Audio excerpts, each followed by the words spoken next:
Our first chopper comes in and starts hovering over shipping container 1. Dianfurt's van arrives roughly here.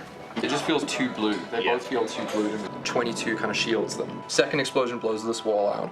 With Neil, he has so much of the film in his head before we ever come to set that it really is about just manifesting what's in his brain. He kind of like halfway through, he remembers that it's left here. Yeah. So it's like he's almost all the way over on the right and cuts across everybody. Yeah. Doesn't mean there's not plenty of moments of discovery and transformation when we're on set, but you go into it having a very clear sense of what the sequence should be and look like. 2 of them will hop off, leaving, I drew a little mark there, just for our one Neopop droid that stays up here and blows up 2 things later. And that makes everybody's job in the movie easier. It makes something like starting a shoot with one of the most complicated action sequences in the film possible.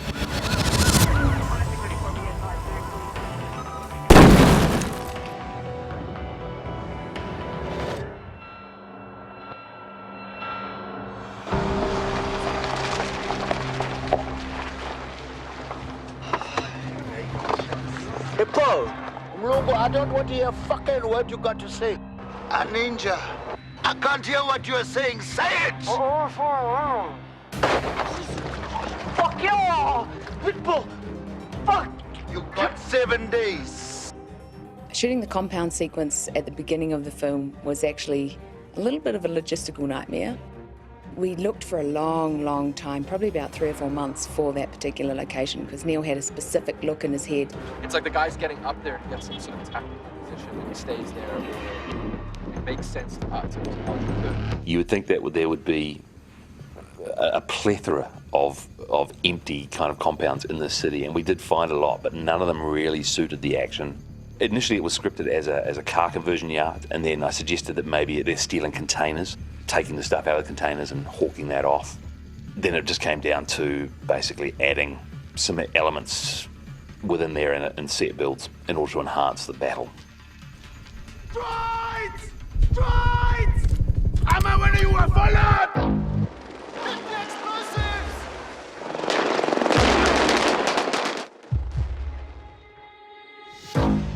The opening sequence was pretty challenging. We had 3 helicopters on one of the days. You got droids and human soldiers in 2 of them. You got another chopper that's got the camera in it. So it's about trying to choreograph working those in. If we can maintain like an arc that goes across this side, like a 180-degree arc that doesn't cross this line, that's kind of the preference, right? And so within that arc, one of the most important moments is close-ups of humans on the squirrel, touching down here. So the droids are obviously the guys in gray. Yeah. Okay. Touching down on this container, where Chris is moving across pretty quickly, and the perspective is shifting, and these guys are disembarking.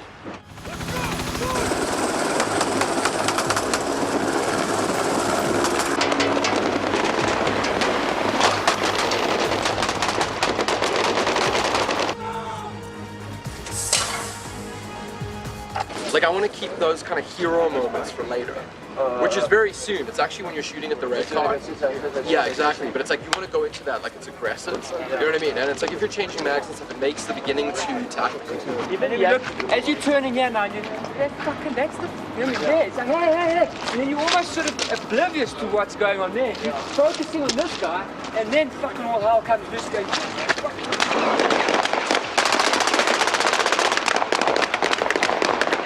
On our first day, we shot 11,000 rounds, gunfire and explosions from beginning to end, the whole day. Like this, Baba, don't play. Me, I'm big, Baba. Serious. You want to play, motherfuckers? You've got Brandon Orette playing Hippo, who is also just a real macho guy. I mean, he can do everything. If you can't take a push club like Hippo, then you can't smoke PK. Hey, where that? Hey, I told you not to hit me so hard, man. Yes, man. I was dead, man. I'm sorry, it was a joke, man. Your mother wasn't even there that day. But you said you wanted to push club. Ah, but please, man, don't hit me so hard.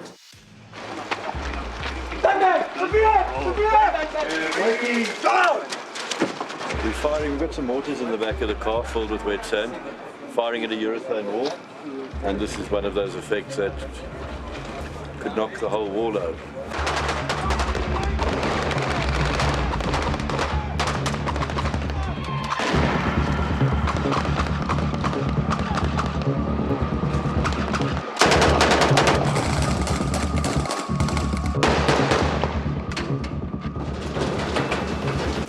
Hey, what? I need my keys, please. Fuck yeah!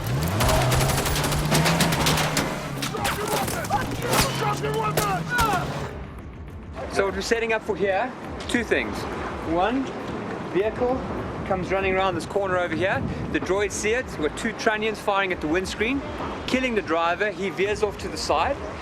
The sniper droid with the big 20mm cannon fires at him, which sends up an explosion.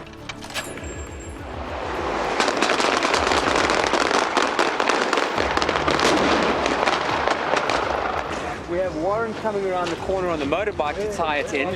Rides along here, we've got a droid standing behind this wall. So it's bang, and like we get him, and then we whip with the bike. We've got a stopper line on the rider, and we've also got a jerk line on the bike. So as it hits him, the bike goes flicking into the air, and the rider ends up in the dirt over here.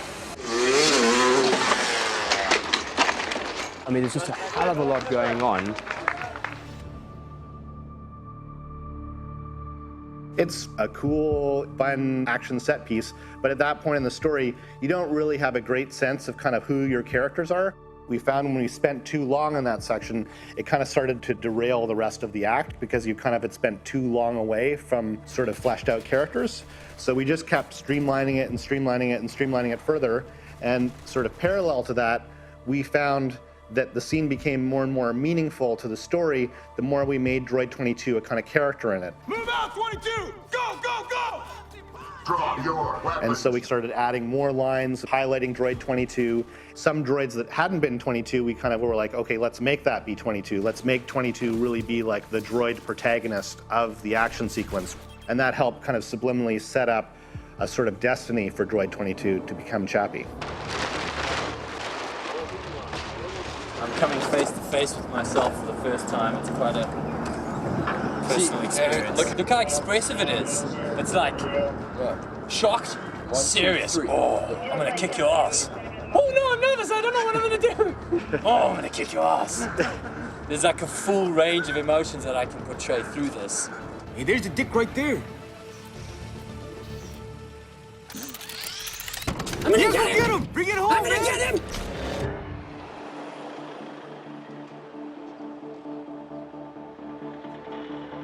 This should be over the top, you know, like the strength that he tears the door off and the way that it cartwheels across here and the way that he hucks him out is like comedic and over the top. There was originally 4 carjackings. Whenever we play it for the audience, that section always plays as people's favorite scene. Van is there. Yeah. Chappi runs across here, rips the door off, throws him that way. To the Eggplant 3. Yeah. It's just so outlandish, this robot covered in bling, stealing cars but thinking that he's sort of doing right. It's pretty funny. And she's like, there's a little change. Look at this Bentley.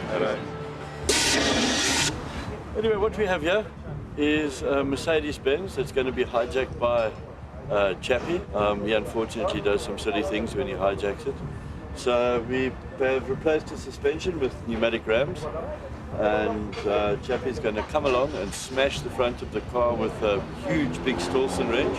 And then he's going to smash the windscreen out, and then he will go around to the side door where we've got another pneumatic rig, and he will punch the door, and the pneumatic ring will help him to look really strong. What I'm used to doing is just stealing the emblem. Very good one. So this time I get to do the whole thing. Very excited. Then do a bit at the front. Yeah. Bang. Yeah. Bang. And then rear view mirror. Then you rip and the mirror. Bang. Then rip the door, which will be a separate thing. Big smile, man. Enjoying Daddy's car. Go get him, Chappi! I'm gonna get him! I'm gonna get the car! I'm gonna fuck him up! I'm gonna fuck him up! Hey! Hey, why did they get his car? You don't!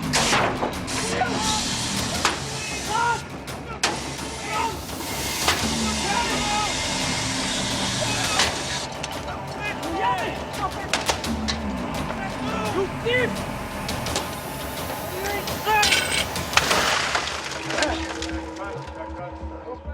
Chappi basically has just grabbed it, broken the door and the window, and now he chucks it out. So we've got cameras standing by just over the actors. Our plan is to literally yank it across through the water over here down the road, as if he's got a lot of power.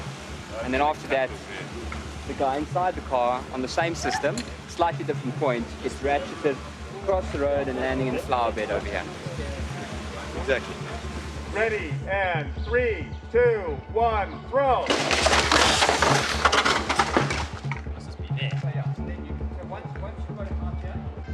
Action! You fucking cock! You don't steal daddy's cars! Who's good?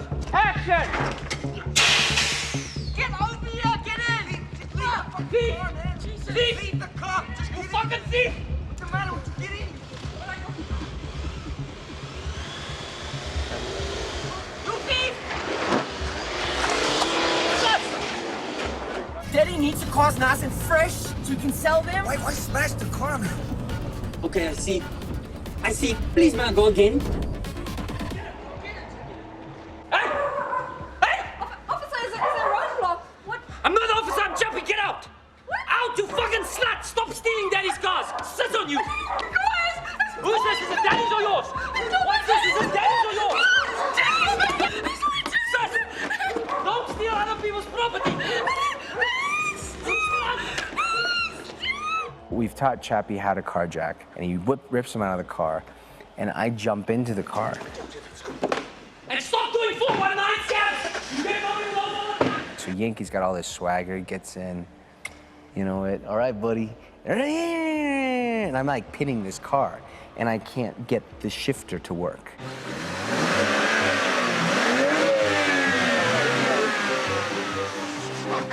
Fucking fancy shifter shit. You drive next time, Chappi. I'm sitting there, and the crew has a good laugh at the fact that Jose, the American's like, oh, the gringo can't drive a car.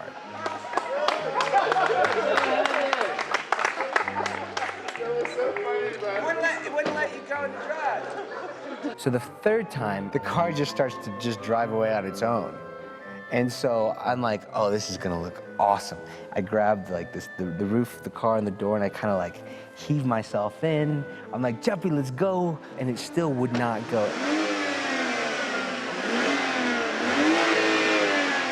And so I look like, I mean, I acted as if Yankee doesn't know how to drive. You know what it is? BMW. It's Latino proof. Come on, bro.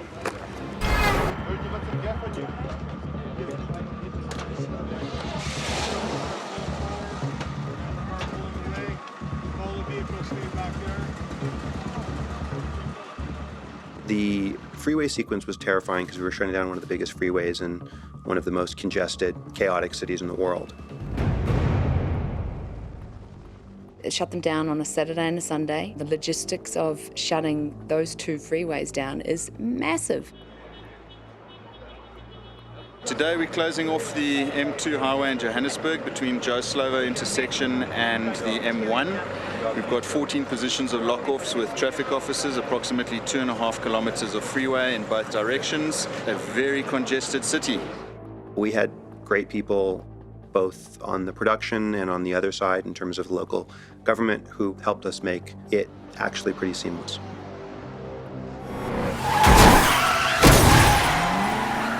Anyone who's ever gone on to shoot on a major highway knows how much planning goes into that, and everything here in these big locations just seemed to come off without a hitch.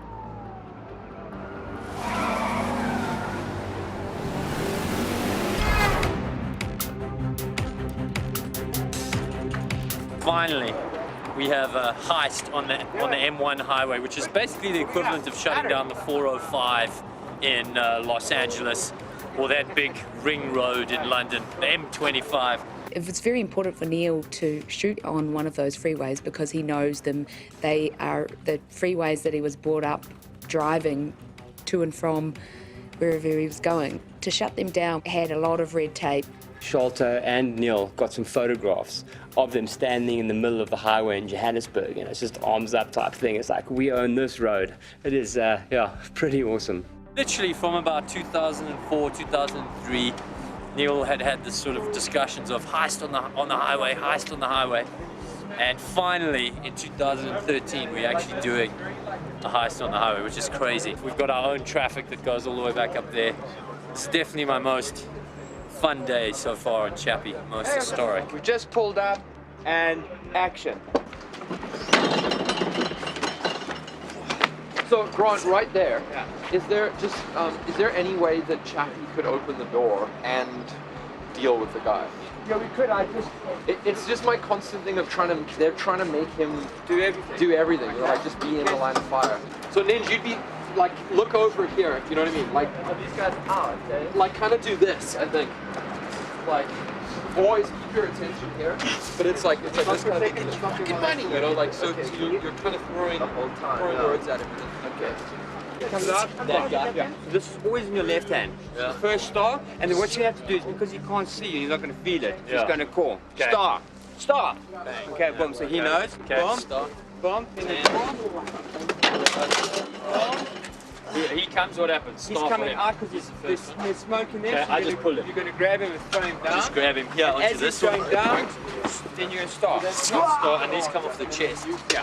Now he's coming through. And Right what did you hand, do? right Right. hand. Now it goes into right. Bang. Let go. Clear. Bang. Grab. Throw, and then before you go in there, now he's moving, he's sitting up a bit, sitting up, and you get the next star. Yeah. And give him bang into that shoulder there. Yeah. But check it out, look, like this, though, right? Like, you got the money. I want you to stop here. Yes. So the camera's behind. So we have Yes. a maximum. I got you. So now you drop it. Now he's just looking. Yeah. It's like, fuck, he doesn't look good. Now you start. And as I start, now he's he's just go bouncing. faster Yeah. than me, you know what I mean? Yeah. It's like this kind of speed. I don't want to be on him. Do you want to be here before he's there? I would be a little bit further back. Let him get trapped. You know what I mean? Like I'm advancing. Well, I think you're kind of, it's almost even. equal. Yeah, Yes, it's kind of even. don't catch him. That's but then what I mean. now you compress him At the end, but you'll actually end up here, bro.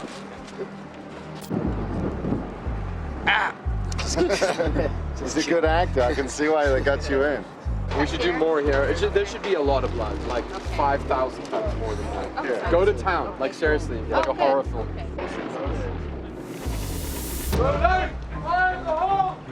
And action!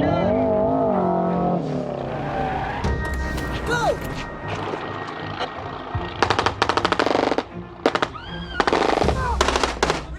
Wait for the boom! I see one! I got one! Medic, I got one with the signals!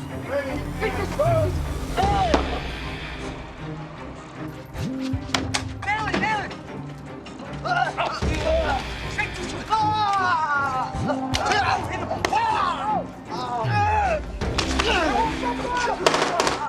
Get the money, get the money! You! Make him sleep, Chappy, make him sleep! Good night! Sleep! You can't sleep your weapon now! Get in there, Chappy! Just move with him as he forces him back, so we see him scurrying as we're over Shaw. As Shaw comes down to him, frame a two-shot with both of them. Neil didn't have a great deal of time to shoot the heist, and so Neil thought kind of having a more sort of stylized, expressionistic approach to the scene would be the kind of correct way to go about it. So we started off with the sort of cuts to black, which kind of makes you feel like you kind of imagine a whole scene happening that you're not seeing. And then we kind of interwove it with the material of Dion and Vincent in the office. You're kind of there watching it on the news, and you're kind of imagining more action going on. And so we create the impression of a much bigger scene than we actually see.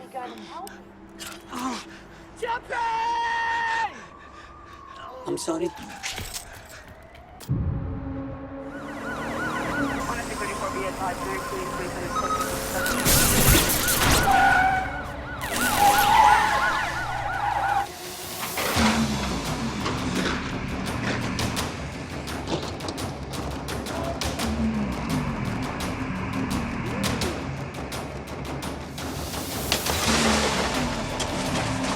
So these are the stunt guys. Apparently they do a lot of work.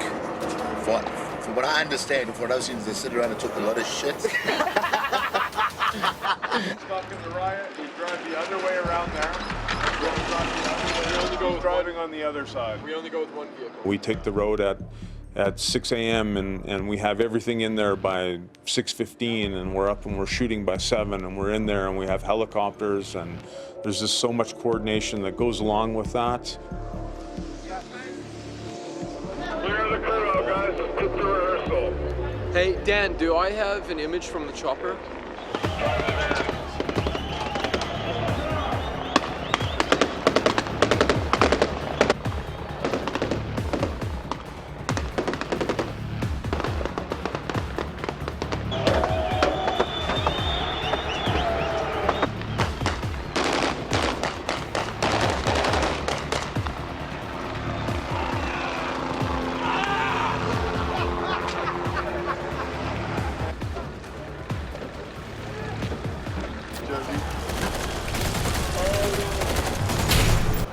That's awesome. Great.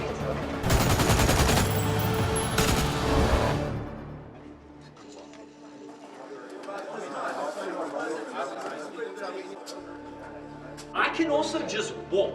If you want me to slow down and just, do you want that feeling of like, I'm just coming at you, man. I don't give a fuck about this. It's just, he's a child. It's that same thing, you know what I mean? No, dude, you're right. You should walk. You should just be, it's like the Terminator. Right? It's a little bit of that, but in a child way. You try and work out how that I should have killed you in the truck, you godless freak of God! Anyone who dreams or prophesizes anything against God, or anyone who tries to turn you from God, shall be put to death, Deuteronomy 13 verse 5! No! You don't use guns! You kill mommy, you hurt my people! Why? Why you do the other things? And then lunge on him there, yeah. I'm gonna kill you! Raise your right hand, dude. Mine? Yeah, like you're gonna kill him. I'm gonna send you to another place! It was important for me that the robot was going to become human. Neil always is looking for the human side to it. As nerdy as it might get with special effects, it always feels real. You hurt my people! Why? Why are you hurting? I'm gonna kill you for taking my own bad man! I'm gonna shoot you for hurting my mommy! So we'll change tables and bring the soft top table in. Okay. This, bring down here. So is his head on this side? His head's up this side. His head's there. No shooting with the arm! Cut.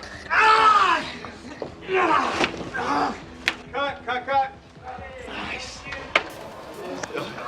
No, it's good though, bro.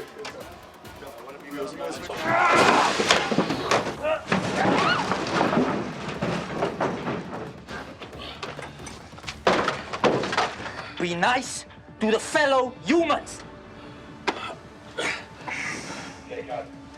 Special. No, maybe. Bro!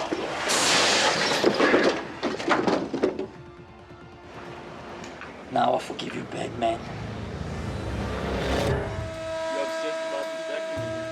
I just want you to notice how fussy they're being about any glass hurting Hugh Jackman. And I'm just saying, you, my witness, Enzo, they were never like that with me on Elysium or District 9, were they? I mean, would they have vacuumed the glass, Enzo? They would have maybe brushed it a bit aside, eh? Yeah. Honestly. If I was lucky. I mean, look, they're still going. This is about the 9th time. Every take, they vacuum, just in case. Small little bit, I'm talking like it'll just sort of pop on your skin. It just doesn't seem fair, that's what I'm saying. Friday. Hugh, all the women swoon whenever he comes around. You know, I just stand in the grey suit. I try to look sexy, my bro. I try to say funny things, you know. Girls like a funny man. Sorry, Shelter.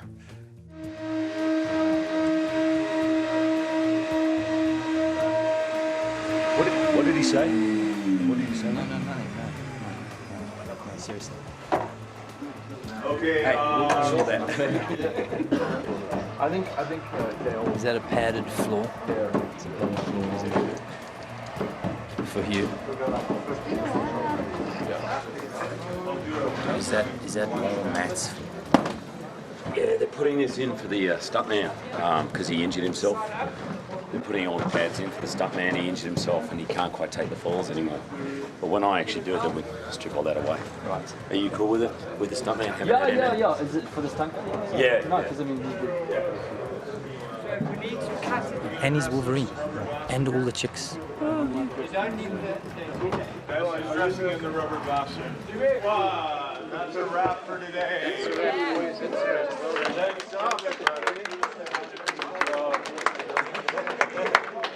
I need a second opinion.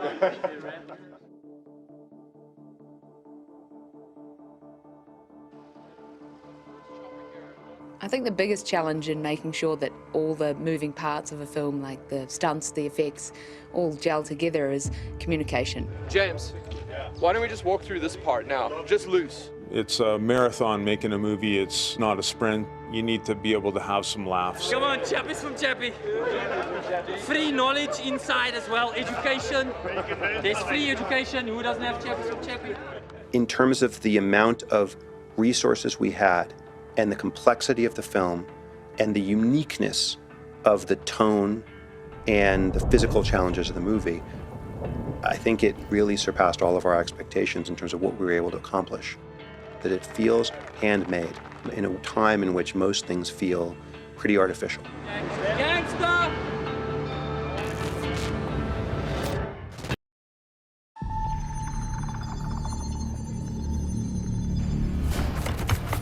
Today, we usher in a new day.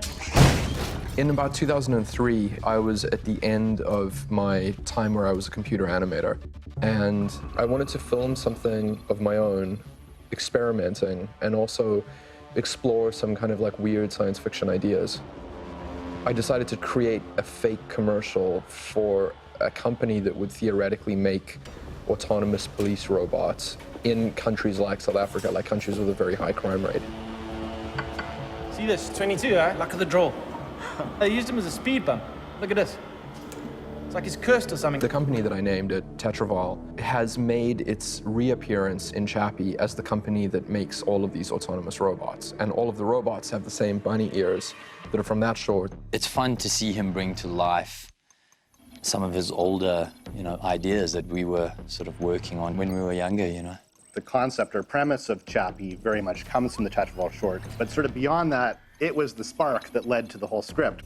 It wasn't necessarily Chappi. It didn't have a story, but it set up the world of a Chappi-like robot policing Johannesburg.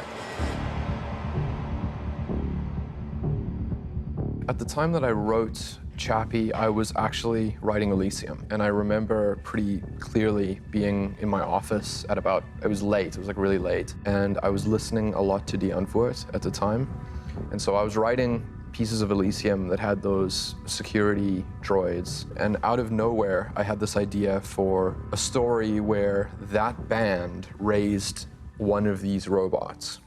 In our house, we're constantly pitching ideas for songs, for stories, for films. And Neil woke up one morning with the usual pitch, and he was coming down the stairs, started to tell me Chappi. He did not even make it to the bottom of the stairs, where I was literally begging him to let me write it with him, because I just fell in love with it immediately. The good thing with Chappi, though, is that its spine is such a strong basic narrative concept. Really, it's a story of this innocent being and his journey through life. When you have something that is quite rock solid like that as a spine, writing tends to happen quite quickly because you're not fighting the concept. The concept flows naturally. Co-writing with Neil, we realized that we actually really do complement each other. I mean, Neil's all about visions and broad story ideas. And my strength is character and structure. And I think also Neil sees things in a big global way, and I tend to see things in a more intimate way. She has a real knack for making sure that the right events happen to the right characters at the right point in the timeline. I'm not gonna hurt you. Come. She's very good at just making scripts and stories and ideas like flow well. That's your name. Chappi. No. No, his name is not Chappi. Yeah, I like that. That's good, I like that, Chappi. Yeah. Chappi, yeah. I think you throw those characters into a mixing bowl and you're gonna come up with comedy. It's just going to happen. I'm really happy about that because Neil is one of the funniest people I know. Chappi's riot montages are inspired by Vancouver's Stanley Cup loss. Canucks. That's really what the inspiration was. Anything that you do should, I think, come from instinct or from a place of passion. It shouldn't come from an intellectualized place. So all of Chappi was like that to me. It wasn't an overt attempt to try to include some elements of humor. It just flows. Hello. Have we learned this word yet? Hey. What's up, fuck mother? Oh shit. It started to become this idea where that human, emotional feeling robot could actually be very humorous. Hey. Why don't you watch your mouth, huh? Before you get yourself shanked, bitch. Watch your mouth before you get yourself shanked, bitch. Whoa, no, this is unacceptable, please. Chappi, no swearing. And could begin to emote feelings of like wanting to replicate and fit in. You painted that car. Wow. God. Well done. That's amazing.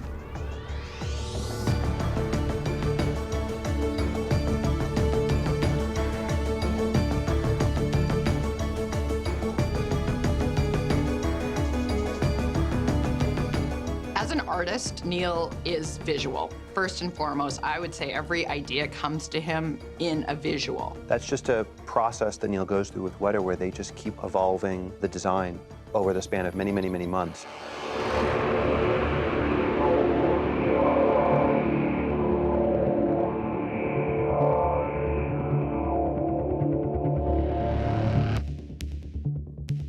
He's had a fairly long time to do R&D, research and development, with Weta on what the most human version of this robotic character would be.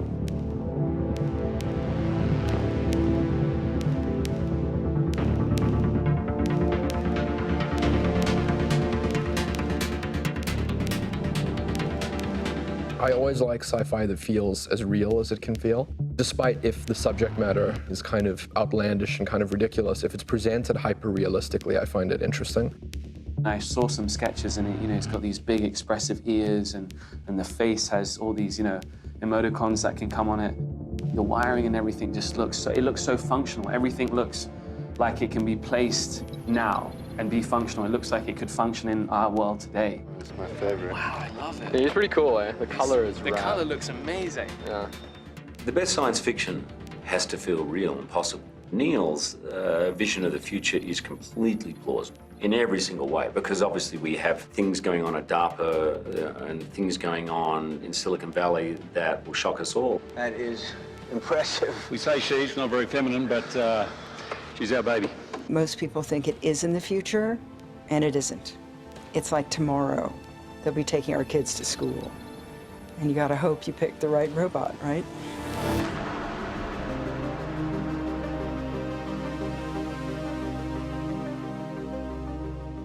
I feel like District 9 and Elysium and Chappi, again, going back to Joburg, I feel like is the end of a sort of a trilogy for me, where the robot concept of a child robot being brought into the family by the Antwoord was born out of writing about the Elysium droids. I feel like they're linked to some degree, and so now it's a clean break to something going forward. But at the time, it was exactly the film I wanted to make. It's it. It's me.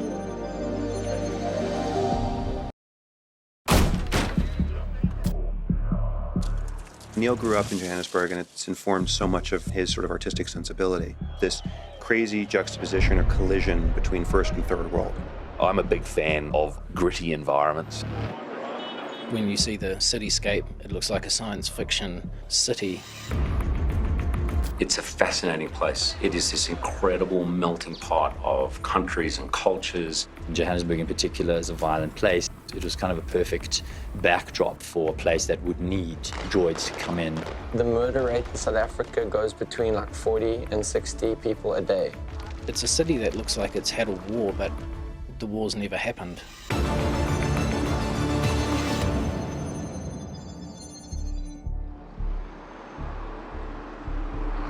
I want to shoot the chopper stuff much wider, and it'll give you such a sense of geography. I think it's very smart to shoot here from a visual point of view as well as an atmosphere in the city, which is, like the world of our film, huge dichotomy here.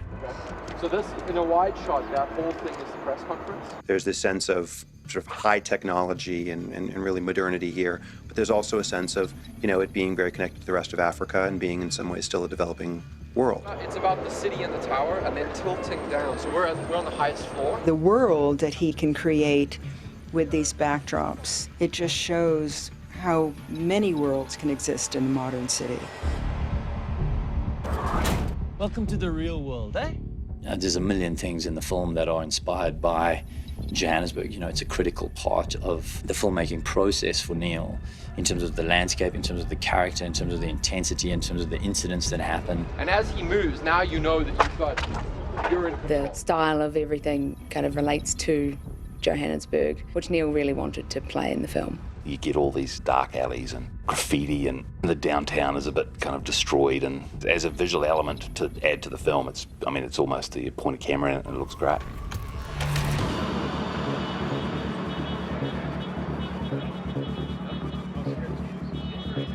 So Hillbrow is like a dodgy part of town, and we found a few bullet holes, but these are my favorite. This is a full auto across the front of the building, which is always good. Hillbrow was interesting. When Neil decided that he wanted to shoot basically a massive riot scene in the middle of Hillbrow.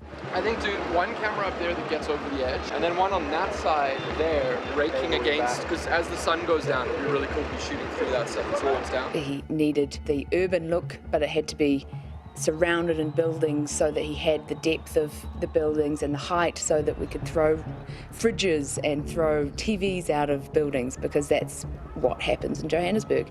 We have rigged this entire building. From the roof, we've got a couple of ramps sticking out, and we're attempting to land a fridge onto a little blue car over here. And then just for fun up the road, we're going to have a whole bunch of burning cars and a lot of people throwing Molotov cocktails and various in the heart of Hillbrow.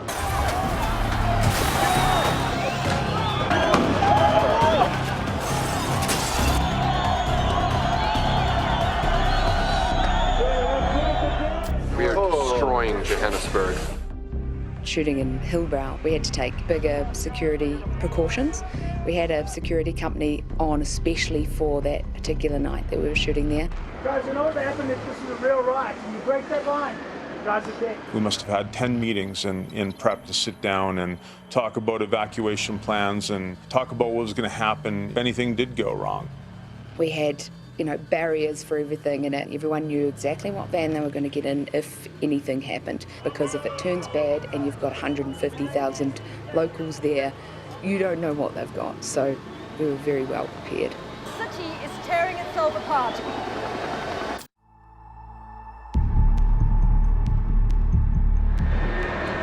So this is my favorite building in Johannesburg, which when I grew up here, it was my favorite building in the city, and I was never allowed to go in because it was a crime den of note. But now it seems to be fixed up and we're able to shoot here.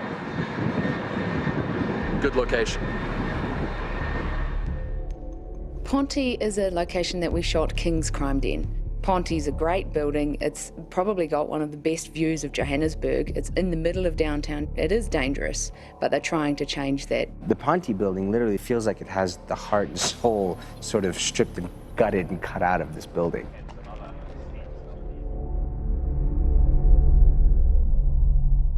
I'll just chill here, guys. I'll just keep guard. Yeah.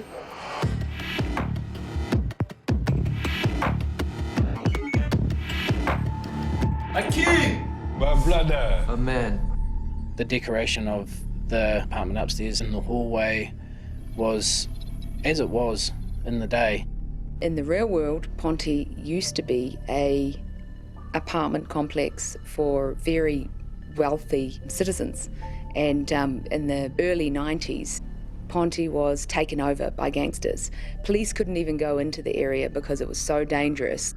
That area in Hillbrow, that's like the most dangerous place in South Africa by leaps and bounds. And like Ponte, that building we're shooting's got like the highest suicide rate in the southern hemisphere. They literally jump off into the shaft, and so the elevator stopped working. The folks that lived there stopped bringing the trash down, so they just throw the garbage into the middle.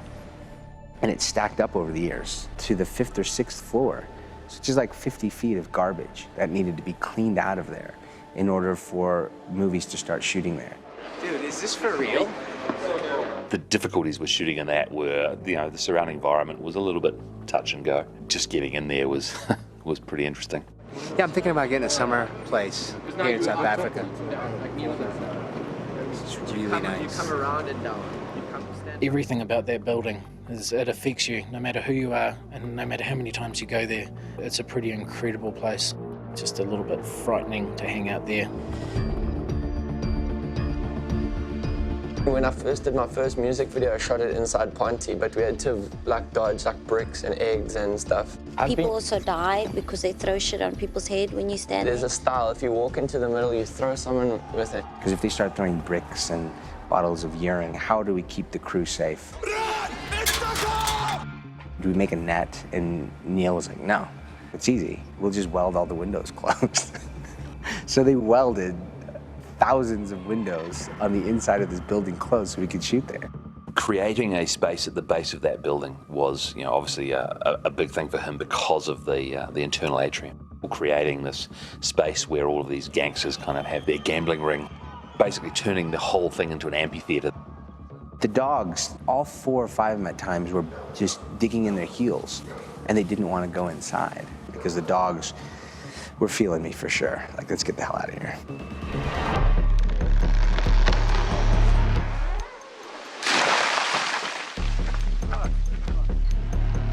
And that's how we build sets in Joburg. From the very beginning of reading Chappy, anyone who read it would have read interior Deanford Den and thought, okay, interior, den, house. Neil, no. Neil, power station. I want big, amazing, crazy building to put Deanford in because deactivated power station in Johannesburg is very iconic. Cool, but a bath in there? Yeah, that would be awesome. Yeah. When we looked at a number of locations that were certainly a lot smaller than that, but Neil fell in love with that as a space that they could live in and do their own thing in and hide out in. That's a pretty incredible shot. Neil decided he wanted to shoot in the power station. So what that meant was we had to send in 3 different engineers to check the building because steel is being stolen from the building because people can make money off the steel. It's a power station full of hundreds of thousands of dollars worth of steel that's being stolen. We should rebuild this so that Chappy can punch it out. Like if they're showing him martial arts stuff, he actually kicks the wall out. That's cool. So immediately when we knew that Neil wanted to shoot there, we had to lock off the location, get structural engineers in to make sure that the building wasn't going to fall down around us and it was safe and secure for a crew of 200, 250 people to film it. I'm surprised how much has been left behind. Like there's so much fresh fruit still to be picked. Yeah.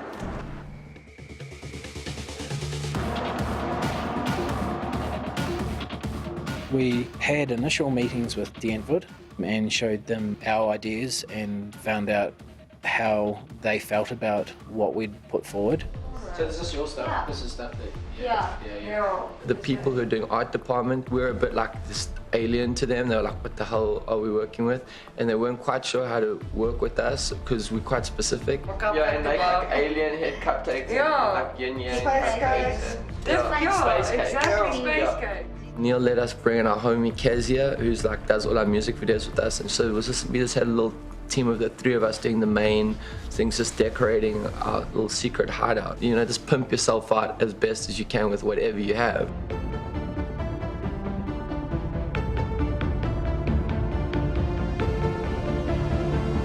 The challenge with that was trying to feel like it was homely in this vast environment. With their help, obviously, they put their own style and their own feel into it, particularly with Ninja's artwork and that sort of stuff, and made the space their own. It almost went Japanese pop, just went in this crazy direction that I didn't expect.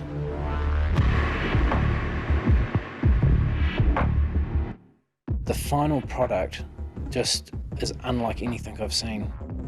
People are just going to look at it and think, what is going on?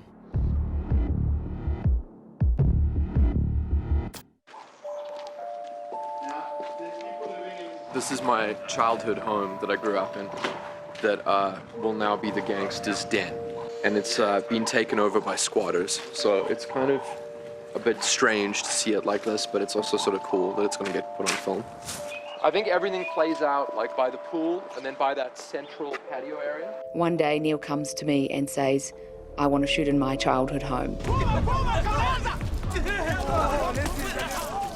A squatting group of 5 families moved into the house and kind of took it over. So at one point there were shacks on the tennis court. The tenants had completely stripped the inside of the house. I think they took all of this too. This was the sink. So they took the door. I don't know why. This was my bedroom. So I had a lot of computers in here. But yeah, this was my zone. And again, they've stolen the windows. And again, there was an atrium with really cool tropical plants here. They left that window, yeah, they didn't steal that. I'm gonna take this one, Neil, I'm gonna sell it, eh? Yeah. I'll take this one. Shaw actually came here. So when we were kids, this was, yeah, Schlopli has been here.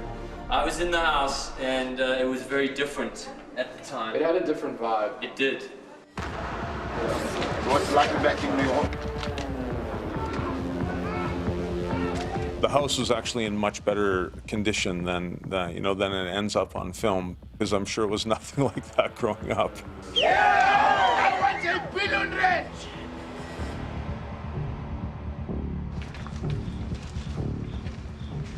Serious? Neil had a very strong vision of Hippo's lair being full of guns and full of prostitutes and full of colour and music and money and all those things that make a gangster a gangster. Let's go! Go, go, go, go! Get out of here! Go on, Ideas for the extras came from gang reference, but also an African feel in there with a large braai in the pool with what they call smileys on it. Yeah! This city belongs to me! Yeah! They've taken it over and made it their own and basically brought the whole tone of the neighbourhood down in the process. Very quickly, this little world of Hippo's lair, which used to be Neil's childhood home, became a reality. I want everything! Yeah! Let's go!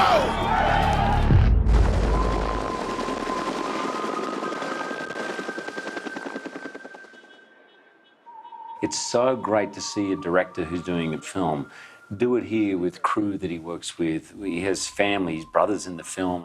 The idea is this all comes from up there through one of the windows into the middle of this room. If we shot it anywhere other than Johannesburg, it wouldn't have had that same sense of texture that this city gives it. Everybody knows when there's a riot that you bring corn. Yeah, because that's what you throw at people. The first thing you bring is corn. He just gets so excited about the project, which gets you excited and your whole team. To have those people around, and there's just something for him that grounds it, and that probably helps him give the film such a grounded feel.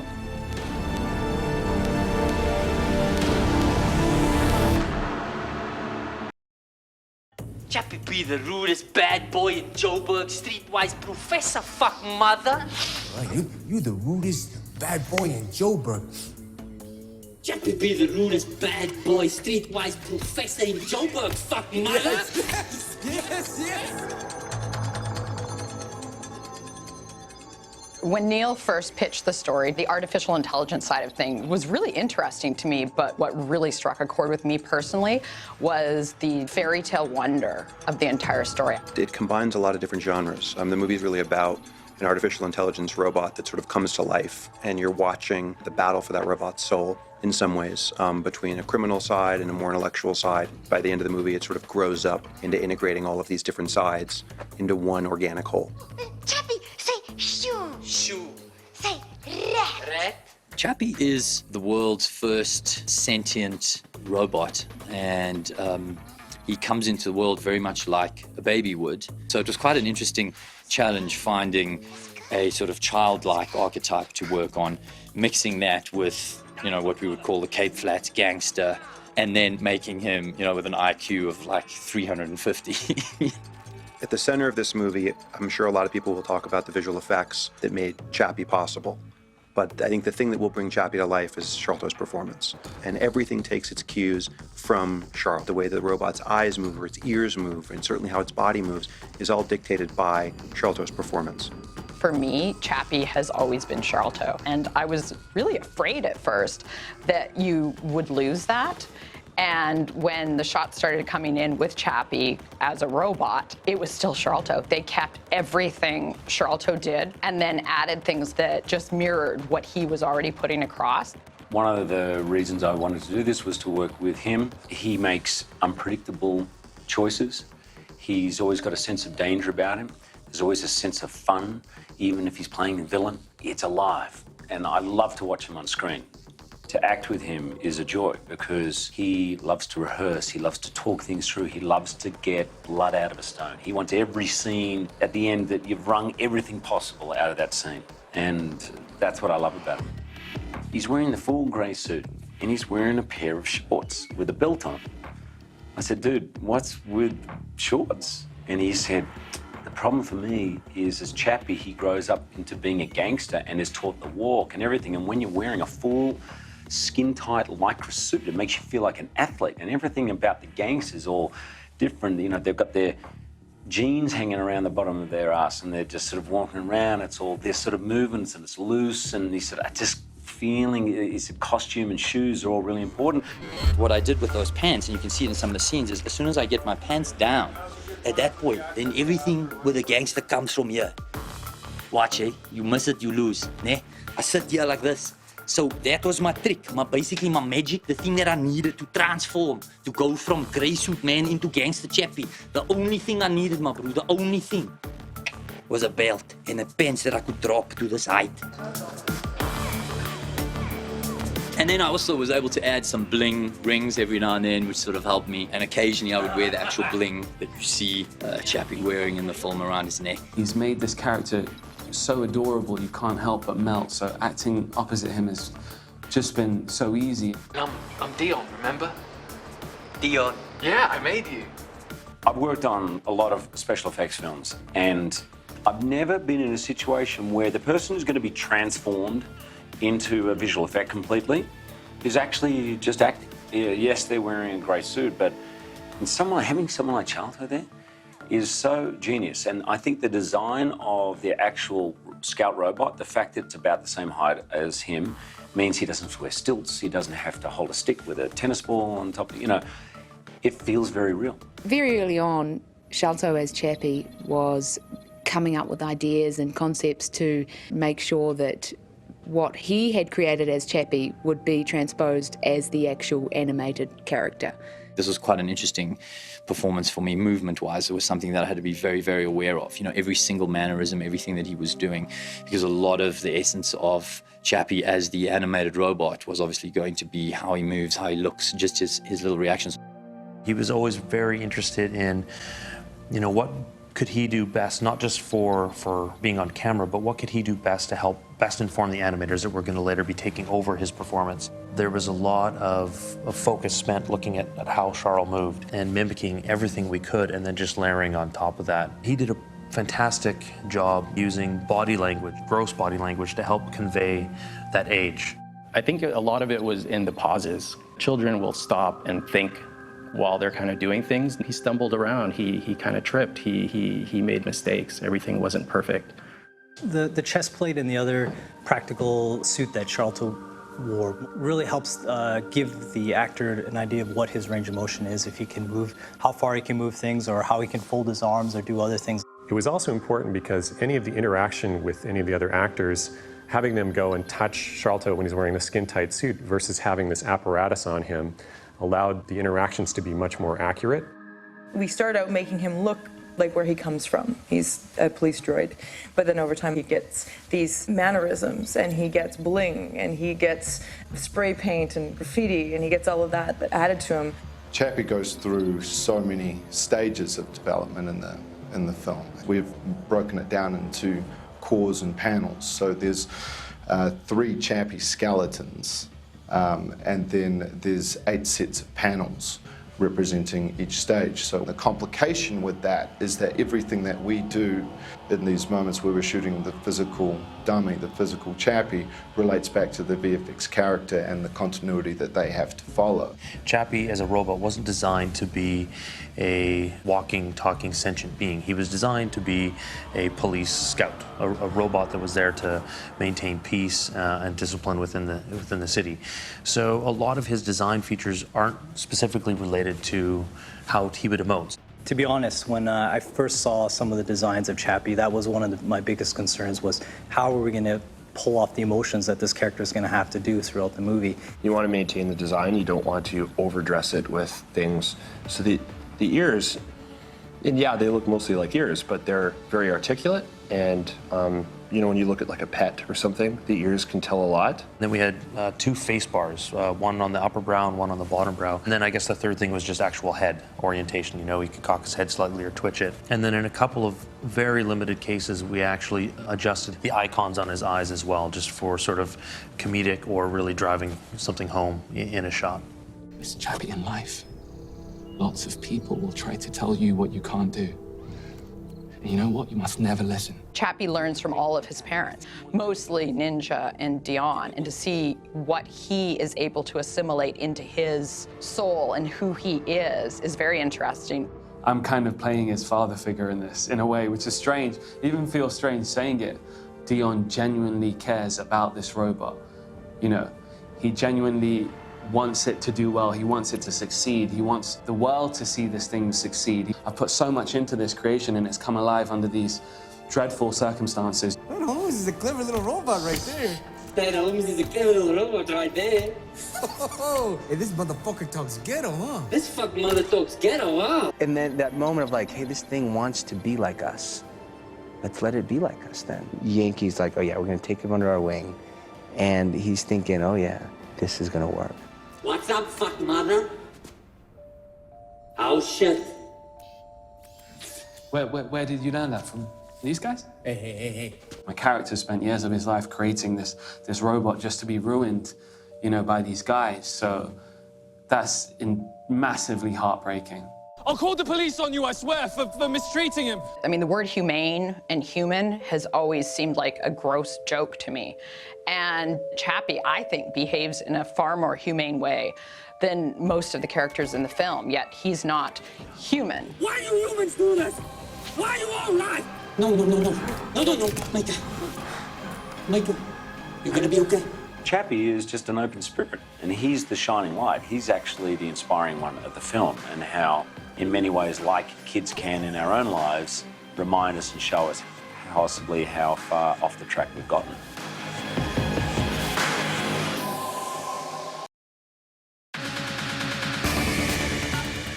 All of the robots are assembled right here in South Africa.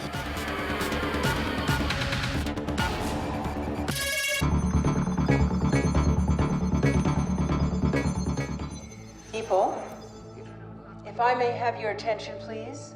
Very early on, during the Chappi casting period, Neil had said to myself and Simon and a lot of other people, Sigourney Weaver in the movie. Sigourney Weaver is so iconic to the sci-fi world that why would you not want Sigourney Weaver in your movie if it's a science fiction film? Because she's so identified as Ripley, because especially in Neil's brain, she is so that character, it was almost hard to imagine her as a different character in a science fiction movie. Look, we still have one more stab at the police tomorrow. You just keep trying to get the cost down, all right? She is one of the, if not the most archetypal female character in the history of science fiction movies. And having Sigourney Weaver on the set of a science fiction movie that you're working on is about as surreal as it gets. She's such a completely different character in this movie than she is in the Alien movies. There's a sort of fun wink in some ways, but it's something totally different that you haven't seen her do in a science fiction movie before. Okay, ready and action. I wanted to show her like she doesn't have a family, so she has a picture of a dog next to her bed. In fact, there are pictures of dogs all over my office. I do think it's lonely at the top. I don't think she socializes a lot. And it has a kind of very private life, I think. All this stuff about artificial intelligence really leaves her cold. Unless it can hold a weapon and shoot it, she's really not interested. There's a kind of, I suppose, classiness to her, which, you know, we need. We're not very big on class, you know. We need to sort of up the ante with the classiness. So Sigourney brings that, because Hugh's character's not bringing it, I'm not bringing it, but Sigourney definitely brings the class, you know what I'm saying? A new kind of life form, new step in evolution. Got it. Great. Droid 22 written off, crushed the chassis and recycled the alloys. When we started talking about casting Dion, none of the people that we even discussed were over the age of 30. And for Neil, really his first choice was Dev. I called Dev's agent. I was like, this is a call that very few agents get, but he's the only option for the part, so he has to do it. The reality of the world is a bunch of kids in their garages who are, you know, making the technology that's going to transform our world. Dev has the thing that Neil was looking for, which is he feels intelligent, but he also feels very sweet and human and sort of open-faced. My initial worry was, am I too young to play this? And Neil has complete faith, and his faith in me is what really gave me this confidence to come in and play him like I did. The thing that constantly grounds me in my character is just being incredibly, intensely passionate. He's got such a natural sort of effervescence and extrovert kind of personality. And to put that in what is often played as a sort of nerdy, quiet, sort of computer geek sort of thing is, I think, brilliant. Chappi! Dev plays it so beautifully. And I think probably the real scientists are the young geniuses. We just haven't heard their names yet. He really transformed the character into, I think, more than what anyone even anticipated. I've just had a really good time working with him. Who did this to mommy? Who did this? I really hope that I can do more stuff with Dev. We've got a very similar energy, I think, in a lot of ways. I know who.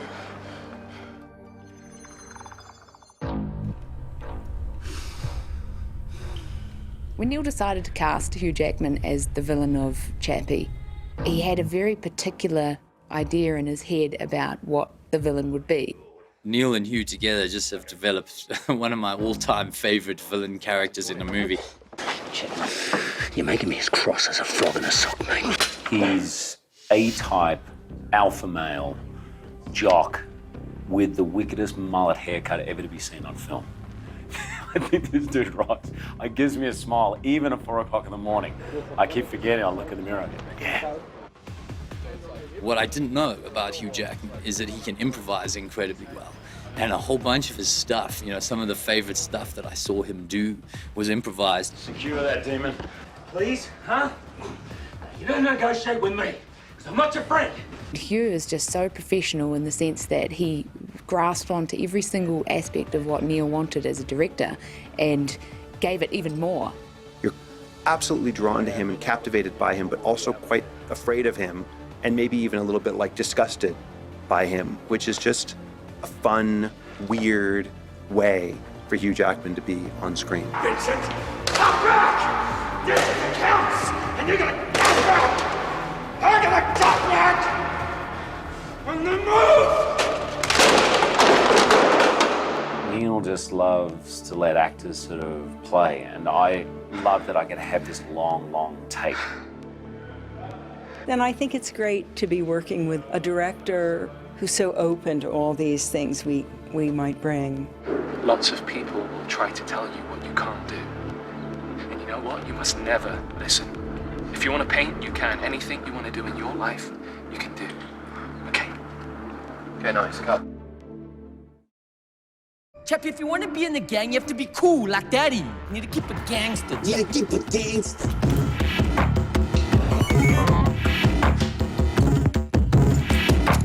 I want every fucking thing!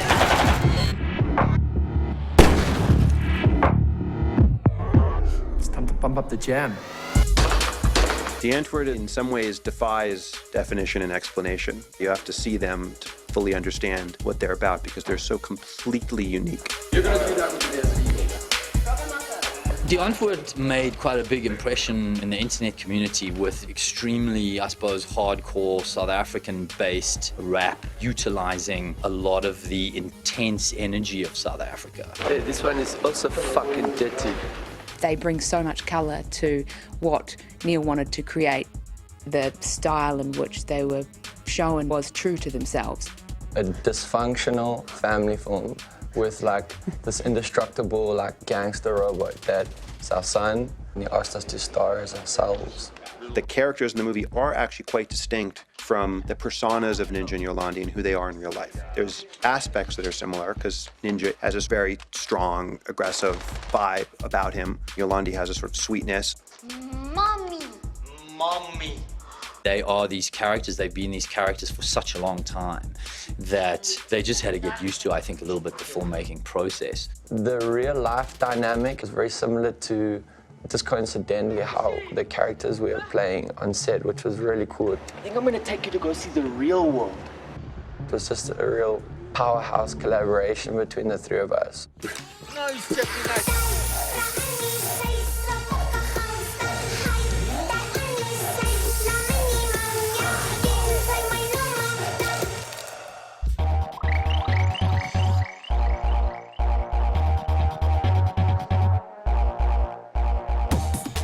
Neil specifically wanted them to be who they are, who we know them as, and their styling, it's a counterculture, you know, unique styling. The style they usually have, which is that Zef style, became a little bit more like almost comic book hero, and it was like almost cartoony.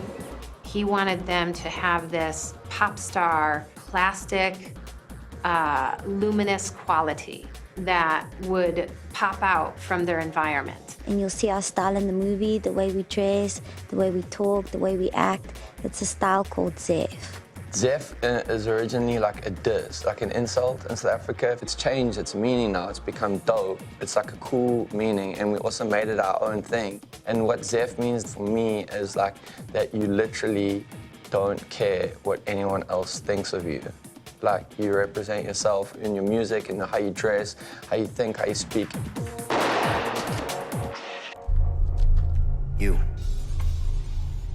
You're doing well. You know, Ninja's the dad, and Yolandi's the mother, and Yankee becomes like the cooler older brother. This one was my favorite. One of the first things that I was doing, like, you know, when you prep for films, of course, you have to get the wardrobe right. We try to definitely give him that sort of LA gangster feeling. I think a lot of his visual worked with the tattoos. I think that Sarah did some amazing tattoos. So we also tried to keep his wardrobe quite simple so that that part of his character would be quite visible. He is wearing tattoos up his right arm and left forearm, onto his chest and over his shoulder, onto his back. And he was a big part in that collaboration, which was cool. Because he's no longer an East LA gangbanger, he needs to cover up his East LA gang life. And he covers his tattoos by making these very intricate steampunk tattoos that are a statement against all things that are digital. You know, instead of just like slapping tattoos on Jose, why would this guy have this kind of tattoo? You know, what is his background? Like, we want that to resonate with the character. You have a steampunk enthusiast that used to be an East LA gangbanger who's now helping this former rap sensation group do crime. Okay, all right, yeah, do it. Yeah, take me to school, Streetwise Professor, go. I don't really have to do much more. You know, like, that's so interesting and so much fun to play. Oh, shit. Get your weapons! Today, we are going out again! Yeah, that's good, it's great. Maybe I come to your secret place in Soweto, huh? I come there with my guys. I seek a cake, I take what I want. 7 days! You know, we kind of think, why call him hippo? I mean, the name's a bit kind of odd. But in African terms, a hippopotamus, they kill more people in Africa than any other wild animal. So it kind of made sense when we came up with that kind of idea, like, you know, he's a madman, he's a killer. We designed tattoos for his character, you know, just very obvious, kind of silly tattoos. This is our first test with Hippo, yes. Brandon. Yes. We actually started developing backstories for the tattoos that he had created. He's got a Zulu shield with a spear, which is what his tradition is. He's a very proud Zulu man. We've realized that we like this here, but it needs to be bigger, so we'll go back to the workshop and pump that guy up. I mean, he's got this big Africa on his stomach, and it says, born here, die here, which is, you know, pretty much what Hippo's about. And his hairdo, you know, that's something that took us a while to find, but we wanted something very unique, which he's ended up with. Time of exploration. I'm loving it, Test 1.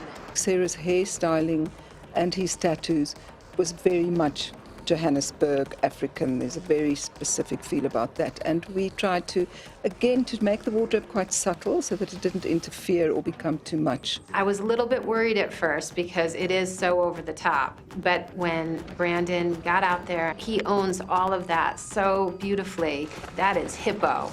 He's ridiculous, he's frightening, he's psychotic, he's perfect. I'm here for my fucking money, ninja! And action.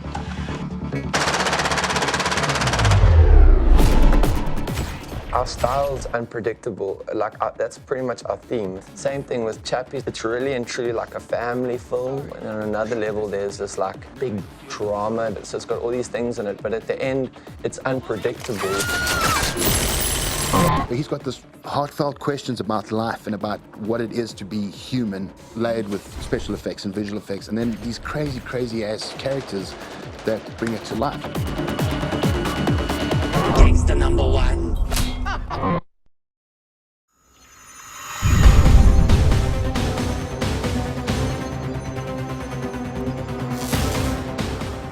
Neil's such a great director to work with because he sticks with the crew that he likes. The most important thing is having people around you that work well together and are good people to work with. Neil, as a director, because of his visual effects background, he knows what you can get in post, but he doesn't want it from there. He actually wants it from the performers. You know, that saying of "don't worry, we can fix it in post" doesn't play well on this show. So we have to try and get as much as we can in camera. So Neil pushes for that. This is a mortar pot we're going to place in on droid 22. Hippo shoots him in the chest with an RPG rocket. So this little mortar pot made out of aluminium will protect the stunt guy, hopefully. And yeah, we're about to test it and find out. 3, 2, 1. Max Pullman from MSFX, based in Cape Town, we did District 9 together, worked on a couple other shows with him along the way. So we know each other, we understand how each other works. We've got a fantastic working relationship, and Grant also tries to amp everything up, or we all kind of do, but Grant pushes it. 3, 2, 1, action. But everything is discussed, and we generally go off and test it and make the time to test everything. Action. So not only is a collaboration between like Neil and myself for certain things, it's also Max, and then Max and I will work certain things out and we'll show that to Neil and see if he's happy with it. So today we're going to start with number 22, droid 22, and then we have him on a ratchet system. So there's an overhead line that he's connected to, that's then connected to another system which got a ratchet on it, running at 12 bars pressure, and we're basically going to pull him through that wall. The art department has made a polyurethane wall with a little bit of concrete in it. And then he comes through there and lands in this sort of pile of dirt over here. It's a little bit softer for him, no mats. Yeah, that's the plan. 2, 1, action!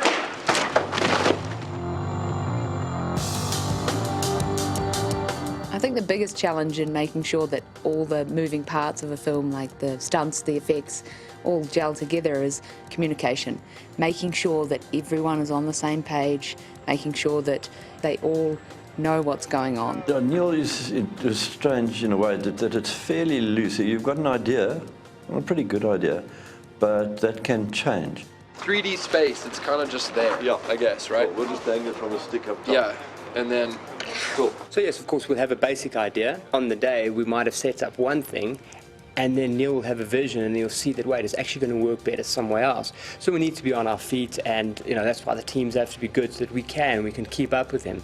You know, his mind process is a little bit higher than most of ours. So yeah, it's quite difficult at times, but I think we pulled it off. Here we go. Ready, and 3, 2, 1, action!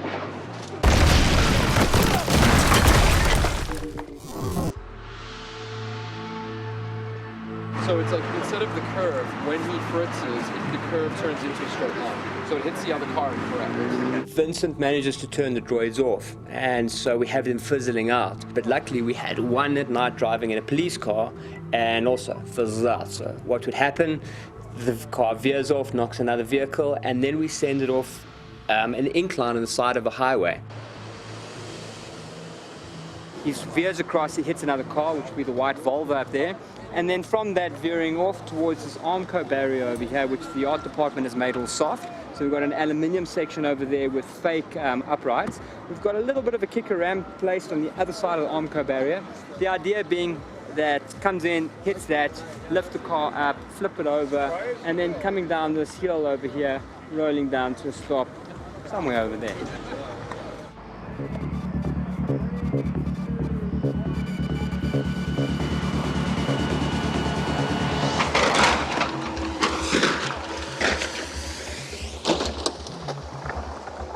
I think that that's probably one of my favorite stunts that we've done on the show. Super happy about how that one worked out. It went further than I was expecting. That was fucking spectacular, dude. I'm here for my fucking body, ninja! We're putting bullet hits in the ground again. Nice little detonator shoved into it. Yeah. Boom!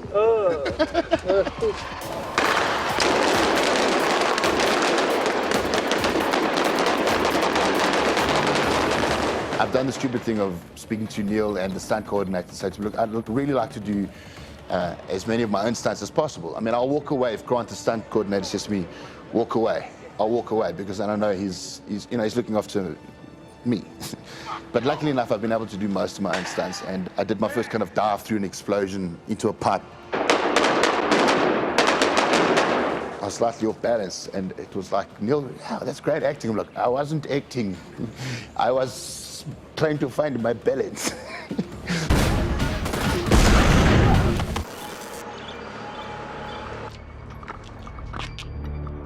So here we're doing a test for the unforward van exploding, and what we're going to do, we've got a nitrogen cannon that we're going to pump up to some extreme amount of bars.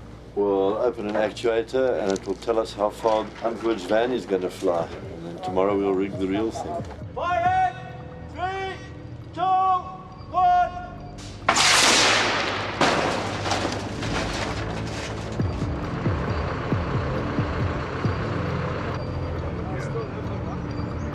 I need a shitload of money. 3, 2, 1, action!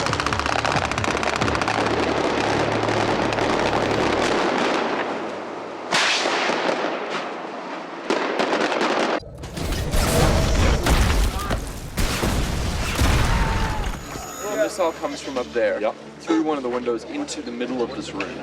And it blows those windows out, and it blows these windows out. So we just face two pigs, our pots out that way, blow that. We've got two pigs blowing these walls this way. Yes. We killed all Hippo's guys. They were wiped out. We did a really cool explosion on that. We did it a couple of times. It was a Hellfire missile that we sequenced all the explosive charges. We blew up some walls, blew out some windows, and wiped everybody out, and just the good guys lived. And action!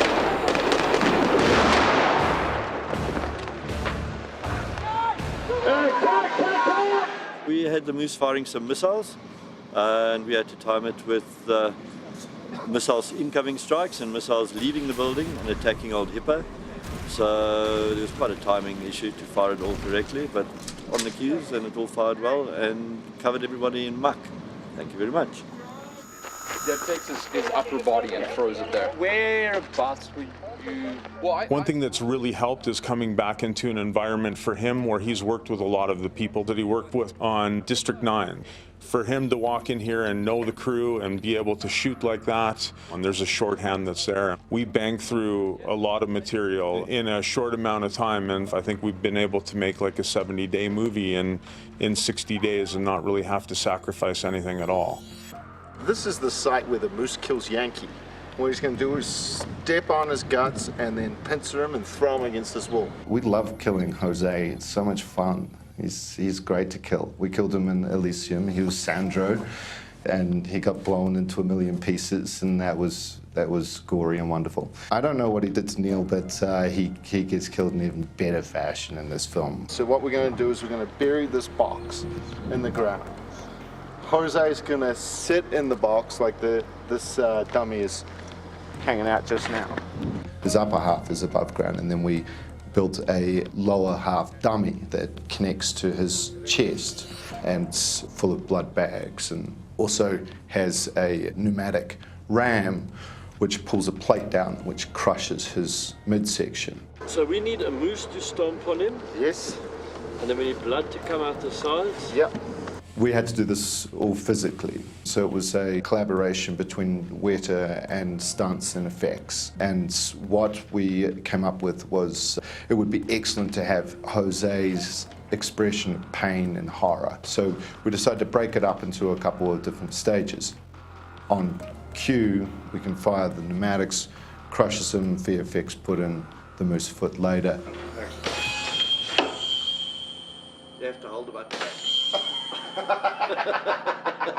Jose can come forward and grab the foot, interact. So we've got that moment. So something we should do is have a couple of handles for him to grab.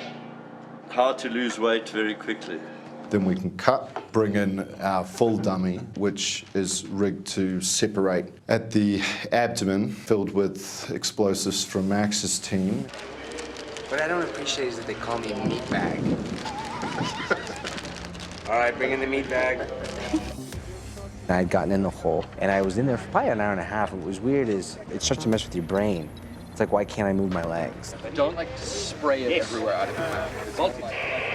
You know how you need oxygen to force it out. Sure. You know what I mean? So it's more of a dribble. 3, 2, 1, stop. We need to quick clean, 2 seconds with it not there or whatever, and then we'll put it in and run the shot because we need the foot to come into frame. So we need a moment with nothing there. The visual effects supervisor. It's another person we have to work closely with because there's certain things that we might want to do that wouldn't work for what he would have to do in post. My approach to visual effects is I really want to approach it from a story first perspective. You know, like what is the film about? What's the story? What's the point? What's the purpose? And then when you get into visual effects, what can we do to enhance the actual story of the film? Ready, and 3, 2, 1.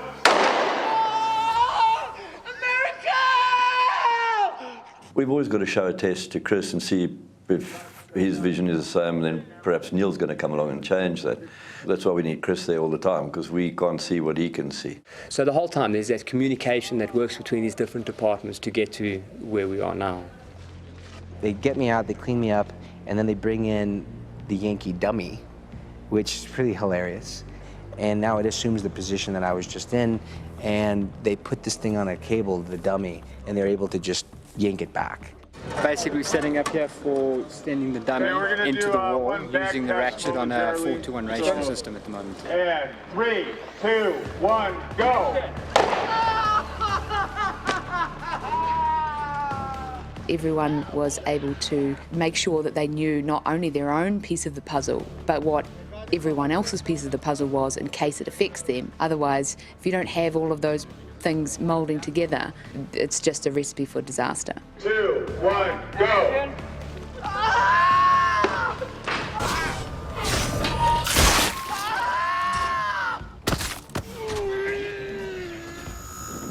So what we're setting up for now is using the air ramp for Chappi. He's going to end up jumping over one of the vehicles, and this is where he saves Dev. So he's got an explosive and a knife in his left hand, and he digs that into the moose. So the benefit of having a stunt performer or the actor in the grey suit is it allows the effects guys obviously to key from something. There's something there, there's a movement, and there comes times when obviously Sholto can't do it, or he probably could, but we want to keep him safe, so we have his stunt double that will take over for certain things. Our animators will get a better performance because Neil is literally able to direct the stunt guys and get the exact performance he wants. And it also gives us lighting reference because the gray suit will allow us to sort of see light direction, light temperature, and things like that, which is also another reference that we need just for integration.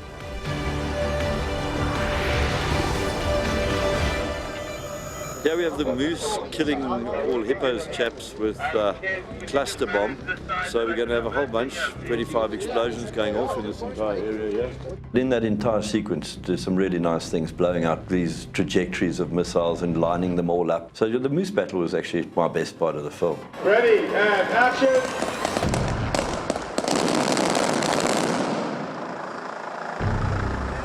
As production winds down, you always get this kind of sad sense that it's coming to an end. But at the same time, there's a real sense of excitement, and I want it to end so I can get back into the facility and get the post going. You know, to actually see it come to life is kind of a special thing. This has been a fantastic experience from top to bottom. The people that I've met here Just great professionals. It's really been an outstanding experience. Sure, it's been hard. I mean, anyone says that a movie's easy, they're lying. It's always going to be hard, and if it's not, you're not pushing yourself. Back there, here we go. You know, it's one of those shows that you could carry on and on and on with. So bring on the next one, Neil.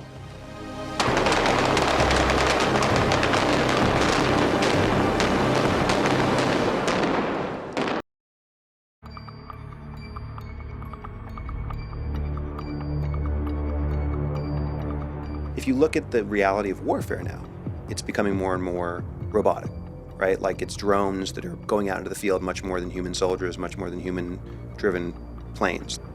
By extension, it seems like if the technology ever became cheap enough, they would do the same thing to fight crime in any area, but probably especially high crime areas like Johannesburg.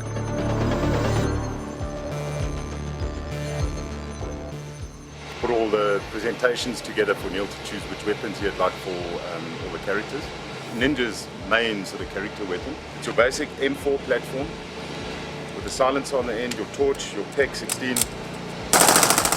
Your Landy ends up with this and with one of these, the micro Uzi. Painted blue, but she handled them well and she looked fantastic.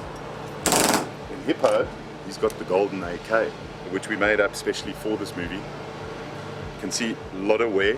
I mean, if you want to ever gold coat your weapon in a practical sense, I'd advise against it. Then Dion, when he goes into the gun shop. And in contrast, I think he bought this because he really doesn't know much about firearms, so he just got the cheapest and the quickest and easiest and off he went. But this is what he carries with him and tries to threaten Ninja with it. Step back! Okay, yo, chill, okay.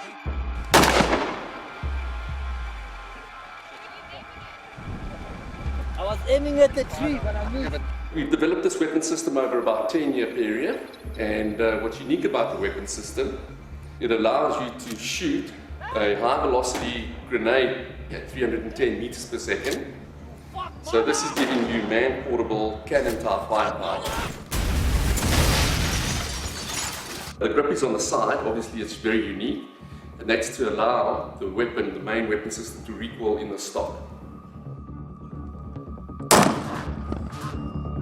Yeah, I'll take two. I'll take two of these. Today, we usher in a new day, one that represents the end of crime. I think it was so important with the Scout to get some sort of humanoid emotional value into the design of it. It's almost more important than the reality, but the reality is quite amazing.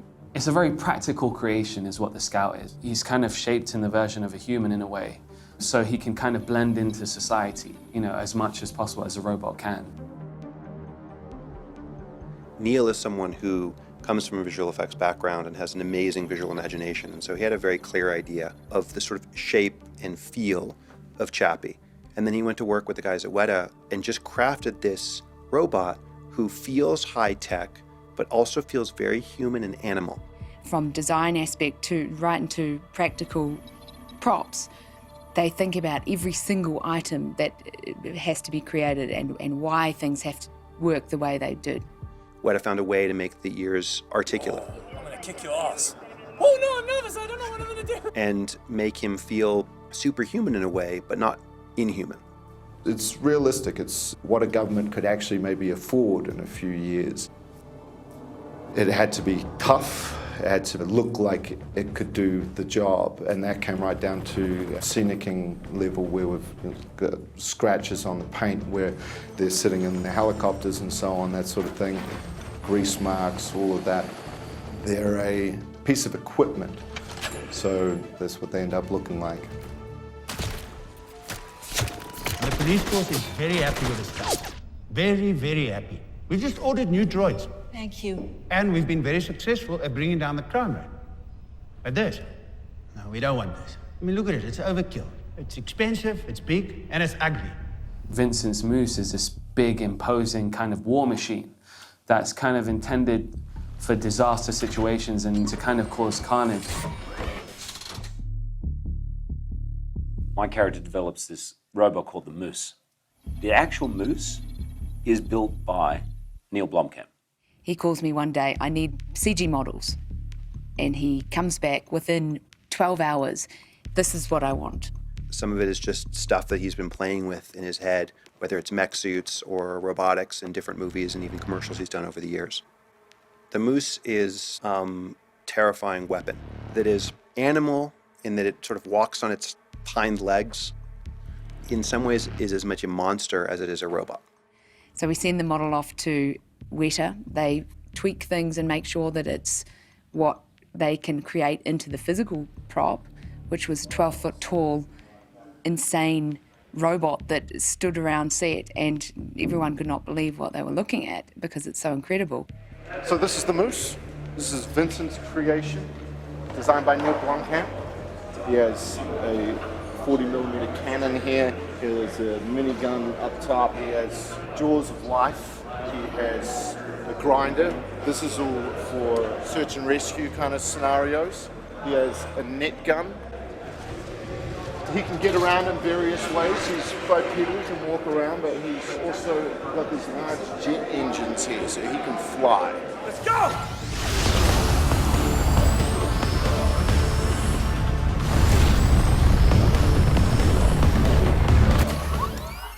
Whilst the things we have in the film, these robots don't exist now, I wouldn't be surprised if there's a prototype for it.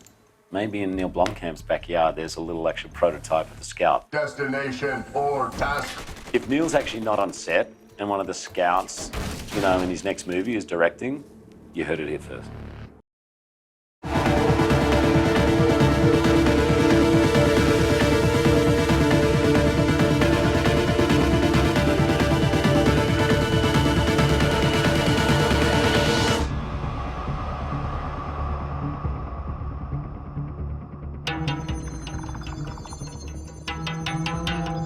So creating Chappi from beginning to end and onto the screen was ultimately a big challenge, but we knew where we were going from the start. We got the original concept art that Neil spent months working through with Weta, sent to us as sort of 2D sketches. And then rather than building them practically first, we actually fully realized them three-dimensionally at Image Engine. It's one thing to sketch something out on paper. It doesn't always translate. Like you could sketch it and then it's like, wow, I can't actually raise his leg because this piece of metal's in the way. We started sharing our digital models with Weta Workshop, and then there was another back and forth between the two of us that would further refine the design because they obviously had to build a practical model, and there were some things that we would do and they'd be like, that structurally won't actually work for us, you know, his leg would fall off. And so we're like, okay, and we'd go back and we'd tweak things. And we had to build most of the pieces in 3D to be 3D printed, so they had to be solid objects that fit together.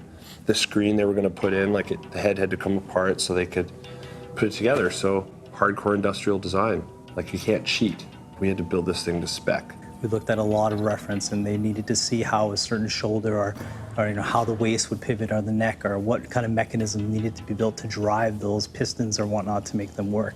No ball joints was a really big thing that you know, Chris didn't want to see in anything because that's, you know, was a cheat in his mind. The pipeline that they already had worked out for District 9 was able to be transposed for us for Chappi. It's just a case of doing that same process with the main character on set in a grey suit and then them animating over top of that.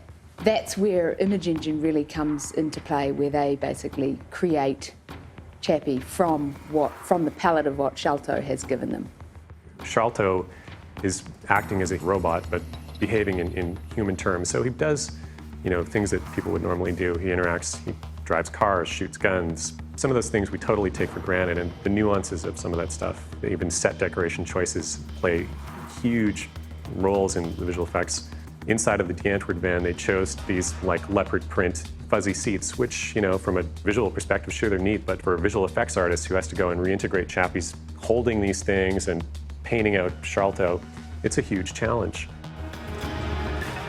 The most challenging part of doing that look development on Chappi was to make him wet in one sequence of the movie where he gets rained on. The raining scene, the King Crime Den, just making that look real. There was a lot of 2D enhancement on top of the CG, restoring the rain. We had little 2D raindrops we had to put back in. We had to go cut out and reposition some of the splashes in the scene so they actually bounced off Chappi accurately. There's definitely a lot of work. It's dead, Chappi. Yeah. It's gone to the next place, Daddy. In the middle of the movie, there's a section where Chappi is being kicked out into the real world, and he gets beaten up by a bunch of youths. And at one point, he gets a Molotov cocktail thrown at him. And on set, they actually had a stuntman in the grey suit hit with a Molotov cocktail with some explosion on the back, and then he's running off down the road while he's still on fire. Problem then is that we've got to replace all of that with Chappi. All that gets painted out, Chappi gets put into the shot, and then we build our fire on top of that. There's not just the fire, there's the liquid of the petrol that's in there. We did have to look at reference to see what exactly burning metal looked like. We had a lot of footage of things like riots and so forth with burning cars and things like that. What's interesting with that shot is you can kind of see a lot of the different aspects of Chappi's shading. You know, like you can see how the brightness of the explosion reflects off his body armor. The lights on his shoulder, like the highly reflective interior parts of the lights, will be much more reflected. I authorize the launch of the Moose. Repeat, I authorize the launch of the Moose.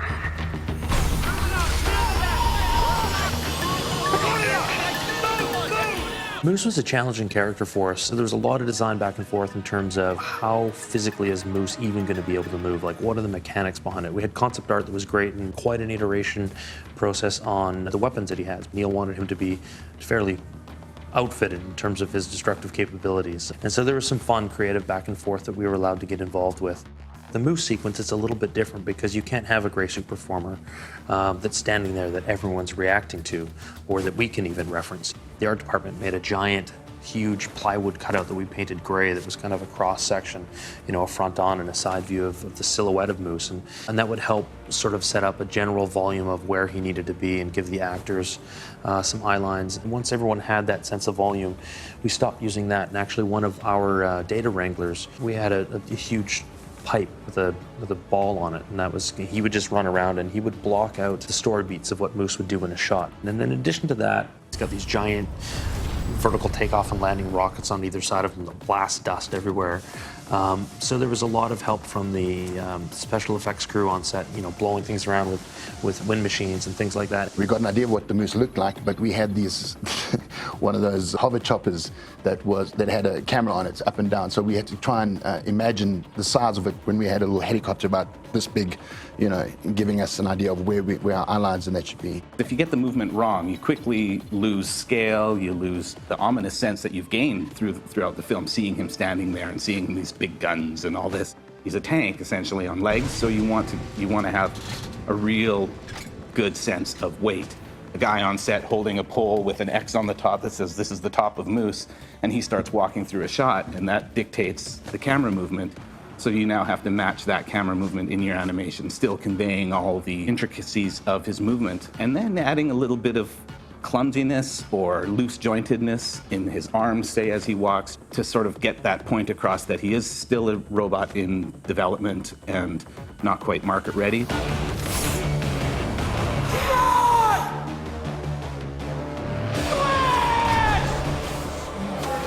This morning we're going to replicate Moose exploding. It's a CG shot, but we need actual fiery elements and flames. The detonation is here. Yeah. Right? So this is correct, but I think it's like you treat it kind of like a shape charge. So when it goes off, it blows through the front here, and it severs the legs. Yeah. That's basically how I think of it, right? Sure. When Moose gets blown up, it's got to be big. It's got to be.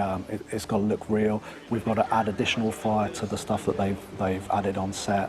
The Moose is messed up.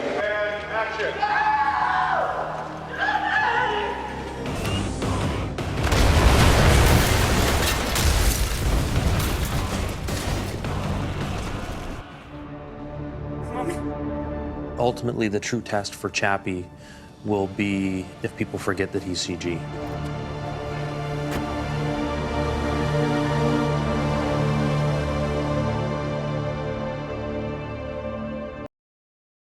Chappi, you are conscious. Chappi is the first robot that has real, hard artificial intelligence, who can think and feel and love like a person, but in a mechanical metal body.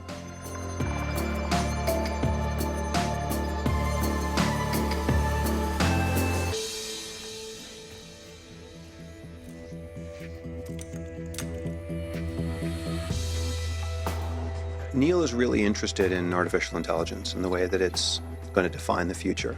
And I think the thing about artificial intelligence is not its artificiality, but its humanity.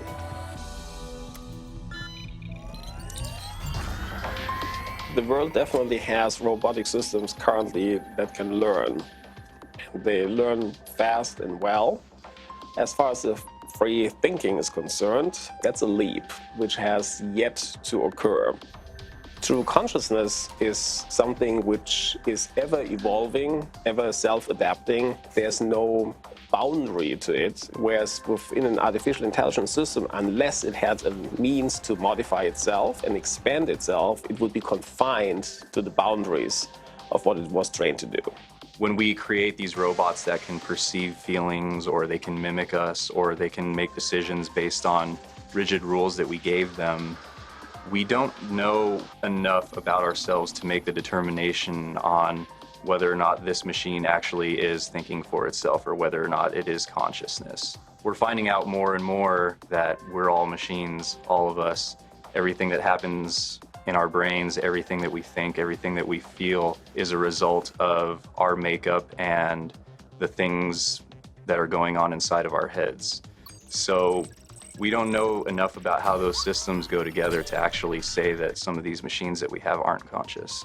Then it raises this whole issue of, well, when would a sentient being be considered human? Was it because they can paint? Is it because they can judge what types of music they like or whatever? But probably for human beings, where we would accept that is if we felt that the machine had feelings, if it experiences emotions in the same way as us. A sentient machine gives us a lot of opportunities to explore space, to explore our own world, since we don't even know what most of our world looks like down at the bottom. It gives us a lot of opportunities to take humans out of harm's way. It gives us a lot of opportunities to find out a lot about ourselves. It opens up a lot of doors for what we can do, especially if we can create something that's sentient, that is cooperative. A sentient or conscious system, it would make its own decisions. We would not necessarily understand how it came up with the decisions, and it may not have morals, ethics, things which we adhere to by and large as humans. These are things of the future that we're going to have to face, and it seems that very few people are having the conversation. We're just blinded by the technology and the ability of these beings. So, great, let's have artificial intelligence, let's have this very efficient, but who's creating it? Who's controlling it? Who's making money from it? I have a robot that is indestructible, that is operated by a thinking, adaptable, humane, moral human being. If you have a system which can not only think for itself, but also come up with its own viewpoints, of course, you may not, as a human, fit into that worldview. That might very well be the outcome. A robot can do things that are either good or bad, but we all have to remember that we're in absolute control over the design process, at least. We created these things ourselves, and we have the ability to step in at any time and say, this is not where we want to go with it, or this is where we want to go. So anything that happens is a result of some decision that we made at some point in time. When Neil was building the character, both on the page and in performance and in rehearsals with Sholto, it was all about finding the moments, the emotional human moments that define this robot.